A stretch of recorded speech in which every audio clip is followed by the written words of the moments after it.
6ರಿಂದ 7 ಸಚಿವರಿಗೆ gate pass ಕೊಡುವಂತಹ ಸಾಧ್ಯತೆ ಇದೆ ಅಂತಿದ್ದಾರೆ. ಜೊತೆಗೆ 6ರಿಂದ 7 ಸಚಿವರಿಗೆ ಜಾಕ್ಪಾಟ್ ಸಿಗುವಂತಹ ಸಾಧ್ಯತೆ ಕೂಡ ಇದೆ. ದೊಡ್ಡ ಸಚಿವ ಸ್ಥಾನದ ಆಕಾಂಕ್ಷಿಗಳ ಪಟ್ಟಿ ಮಾತ್ರ ಸಿಕ್ಕಾಪಟ್ಟೆ ದೊಡ್ಡದಿದೆ. ಸಂಪುಟ ಪುನರಚನೆ ಆದರೆ ಯಾರಿಗೆ ಗೇಟ್ ಪಾಸ್? 6ರಿಂದ 7 ಸಚಿವರನ್ನ ಸಂಪುಟದಿಂದ ಕೈಬಿಡೋ ಸಾಧ್ಯತೆ ಇದೆ. ಸಚಿವ ಸ್ಥಾನದ ಆಕಾಂಕ್ಷಿಗಳ ಪಟ್ಟಿ ದೊಡ್ಡದಾಗಿದೆ. ಕಾರಣ 136 ಸ್ಥಾನಗಳನ್ನು ಗೆದ್ದಿರುವಂಥದ್ದು. ಅದರ ಜೊತೆಗೆ ಈಗ 2 ಸೇರ್ಪಡೆ ಆಗಿದೆ, 138 ಸ್ಥಾನಗಳಿದೆ. ಹಾಗಾಗಿ ಏನು ಮಾಡ್ತಾರೆ ಅಲ್ಲಿ ಅನ್ನುವಂಥ ಕುತೂಹಲ ಎಲ್ಲರಲ್ಲೂ ಕೂಡ ಇದೆ. ಸಚಿವ ಸ್ಥಾನದ ಆಕಾಂಕ್ಷಿಗಳು ಯಾರಿದ್ದಾರೆ? ಹಳಿಯಾಳ ಕ್ಷೇತ್ರದ ಶಾಸಕರಾಗಿರುವಂಥ 9 ಬಾರಿ ಶಾಸಕರಾಗಿರುವಂಥ RV ದೇಶಪಾಂಡೆ ಅವರು. ಅವರಿಗೂ ಈ ಬಾರಿ ಅವಕಾಶ ಸಿಗಬಹುದು ಅಂತ ಹೇಳ್ತಾ ಇದ್ದಾರೆ. ಯಾರಿಗೆ ಗೇಟ್ ಪಾಸ್ ಕೊಡ್ತಾರೆ ನೋಡಬೇಕು. ಇನ್ನೊಂದು ಕಡೆಗೆ ಕ್ಷೇತ್ರ ಆಳಂದ 5 ಬಾರಿ ಶಾಸಕರಾಗಿರುವಂಥ BR ಪಾಟೀಲ್ ಅವರು, ಇವರು ಕೂಡ ಹಲವು ಬಾರಿ ತಮ್ಮ ಅಸಮಾಧಾನವನ್ನು ಕೂಡ ಆಚೆ ಹಾಕಿದರು. ಬಟ್ ಈಗ ಅವರಿಗೂ ಕೂಡ ಅವಕಾಶ ಸಿಗಬಹುದು ಅಂತ ಹೇಳ್ತಾ ಇದ್ದಾರೆ. ಇನ್ನು ಶಿವಲಿಂಗೇಗೌಡರು ಅರಸೀಕೆರೆ ಕ್ಷೇತ್ರದ ಶಾಸಕರು, JDSನಿಂದ ಕಾಂಗ್ರೆಸ್ಸಿಗೆ ಬಂದು ಗೆಲುವನ್ನು ಸಾಧಿಸಿದರು. 4 ಬಾರಿ ಶಾಸಕರಾಗಿದ್ದಾರೆ. ಅವರಿಗೂ ಅವಕಾಶ ಇದೆ ಅನ್ನುವಂಥ ಸಾಧ್ಯತೆಗಳು ಇದೆ ಅಂತಿದ್ದಾರೆ. ಇನ್ನು NA ಹ್ಯಾರಿಸ್ ಕ್ಷೇತ್ರ ಶಾಂತಿನಗರ 4 ಬಾರಿ ಶಾಸಕರು. NA ಹ್ಯಾರಿಸ್ ಅವರಿಗೂ ಕೂಡ ಅವಕಾಶ ಸಿಗಬಹುದು ಅಂತಿದ್ದಾರೆ. ಬಟ್ ಜಮೀರ್ ಅವರು ಮತ್ತು ಹ್ಯಾರಿಸ್ ಅವರು ಇಬ್ಬರಿಗೂ ಏಕಕಾಲದಲ್ಲಿ ಇರುತ್ತಾ, ಅಥವಾ ಜಮೀರ್ ಅವರಿಗೆ ಆಚೆ ಹಾಕಿ ಹ್ಯಾರಿಸ್ ಅವ್ರನ್ನ ಒಳಗೆ ತಗೊಳ್ತಾರ ನೋಡಬೇಕು, ಅದರಲ್ಲಿ ಯಾರಿಗೆ ಅವಕಾಶ ಸಿಗುತ್ತೆ ಅಂತ ಹೇಳಿ.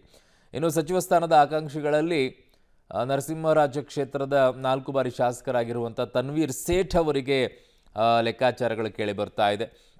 ಅಲ್ಪಸಂಖ್ಯಾತರಲ್ಲಿ ಎಷ್ಟು ಜನರಿಗೆ ಕೊಡ್ತಾರೆ? ಕಾರಣ ಈಗ 3 ಬೈ ಎಲೆಕ್ಷನ್ನಲ್ಲಿ ಅಲ್ಪಸಂಖ್ಯಾತರು ಕೈ ಹಿಡಿದಿರೋದ್ರಿಂದ ಒಂದು ಹೆಚ್ಚಿನ ಸ್ಥಾನವನ್ನು ಕೊಡಬಹುದು ಅನ್ನುವಂಥ ಲೆಕ್ಕಾಚಾರಗಳು ಕೂಡ ನಡೀತಾ ಇದೆ.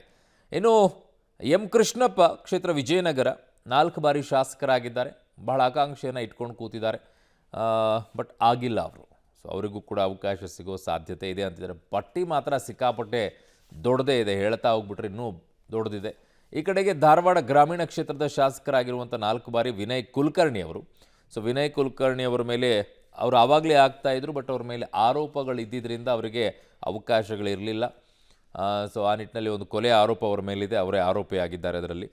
ಇನ್ನು ಮಳವಳ್ಳಿ ಕ್ಷೇತ್ರದ ಶಾಸಕರು ನರೇಂದ್ರ ಸ್ವಾಮಿ 3 ಬಾರಿ ಶಾಸಕರಾಗಿದ್ದಾರೆ. ಈಗ ನಿಗಮ ಮಂಡಳಿಯಲ್ಲಿದ್ದಾರೆ.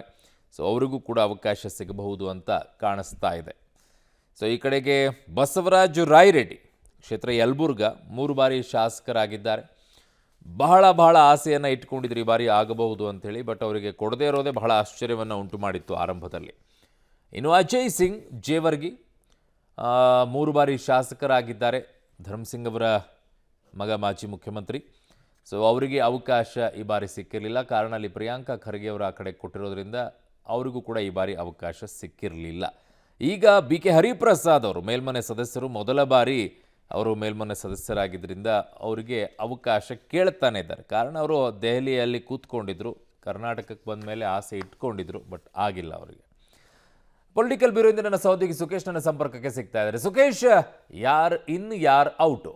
ಒಂದು ಸ್ಪಷ್ಟ ಅರುಣ್, ಯಾಕಂದರೆ ಸಚಿವ ಸಂಪುಟ ಪುನರ್ರಚನೆ ಅನ್ನುವಂಥದ್ದು ಜನವರಿಯಲ್ಲಿ ಬಹುತೇಕ ಆಗಬಹುದು ಅನ್ನುವಂಥ ಚರ್ಚೆ ಕಾಂಗ್ರೆಸ್ನಲ್ಲಿ ನಡೀತಾ ಇರುವಂಥದ್ದು. ಡಿಸೆಂಬರ್ನಲ್ಲಿ ನಡೀಬಹುದು ಅನ್ನುವಂಥ ನಿರೀಕ್ಷೆಗೆ CM DCM ಒಪ್ಪಿರಲಿಲ್ಲ ಹಿಂದೆ.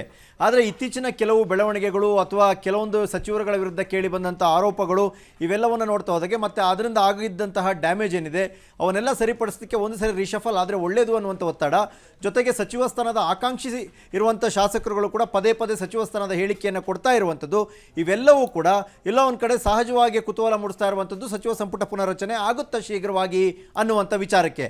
ಆದರೆ ಜನವರಿಗೆ ಆಗಬಹುದಾದಂಥ ಸಾಧ್ಯತೆ ಇದೆ. ಅದಕ್ಕೂ ಮುಂಚಿತವಾಗಿ ಬೇರೆ ಅಭಿಪ್ರಾಯವನ್ನು ಸಂಗ್ರಹಿಸ್ತಾ ಇದ್ದಾರೆ ಹೈಕಮಾಂಡ್ ಅನ್ನುವಂಥದ್ದು. ಅಗತ್ಯ ಇದೆಯಾ ಅನ್ನುವಂಥದ್ದು, ಯಾಕಂದರೆ ನವೆಂಬರ್ ಅಂತ್ಯದೊಳಗಾಗಿಯೇ ಸಚಿವರುಗಳ ಪ್ರೋಗ್ರೆಸ್ ರಿಪೋರ್ಟನ್ನು ತರಿಸ್ಕೊಳ್ತಾ ಇದ್ದಾರೆ. ಪ್ರೋಗ್ರೆಸ್ ರಿಪೋರ್ಟನ್ನು ಪರಿಶೀಲನೆ ಮಾಡಿದ ನಂತರದಲ್ಲಿ ಏನು ಪಕ್ಷದ ಅಭಿಪ್ರಾಯ ಅನ್ನೋದು ಕೂಡ ಪ್ರಮುಖವಾಗಿತ್ತು. ಈಗಾಗಲೇ ದೆಹಲಿ ಪ್ರವಾಸದಲ್ಲಿರುವಂಥ KPCC ಅಧ್ಯಕ್ಷರು ಕೂಡ ಆಗಿರುವಂಥ DCM DK ಶಿವಕುಮಾರ್ ತಮ್ಮ ಅಭಿಪ್ರಾಯವನ್ನು ಅಲ್ಲಿ ವ್ಯಕ್ತಪಡಿಸಿ ಬಂದರೆ ಸಹಜವಾಗಿ ನಂತರ CM ಜೊತೆ ಕೂಡ ಚರ್ಚೆ ನಡೆಯುವಂಥ ಸಾಧ್ಯತೆ ಇದೆ. ಡಿಸೆಂಬರ್ ತಿಂಗಳು ಸ್ವಲ್ಪ ಬ್ಯುಸಿ ಇರೋದ್ರಿಂದ ಕಳೆದುಕೊಂಡು ಜನವರಿಯಲ್ಲಿ ಬಹುತೇಕ ಸಚಿವ ಸಂಪುಟ ಪುನರ್ರಚನೆ ಅಥವಾ ಒಂದು 5-6ರಿಂದ 8 ಸಚಿವರವರೆಗೂ ಕೈಬಿಟ್ಟು ಬೇರೆಯವರನ್ನು ಸೇರಿಸಿಕೊಳ್ಳುವಂಥ ಪ್ರಕ್ರಿಯೆಗಳು ನಡೆಯುವಂಥ ಸಾಧ್ಯತೆ ಇದೆ ಅನ್ನುವಂಥ ಚರ್ಚೆ ನಡೀತಿರೋದ್ರಿಂದ ಆಕಾಂಕ್ಷಿಗಳ ಆಸೆಯೂ ಕೂಡ ಹೆಚ್ಚದಂತೆ ಕಾಣಿಸ್ತಾ ಇದೆ ಅರುಣ್. ಓಕೆ ಸುಖೇಶ್, ನಿಮ್ಮೆಲ್ಲ ಮಾಹಿತಿಗೆ ಧನ್ಯವಾದಗಳು.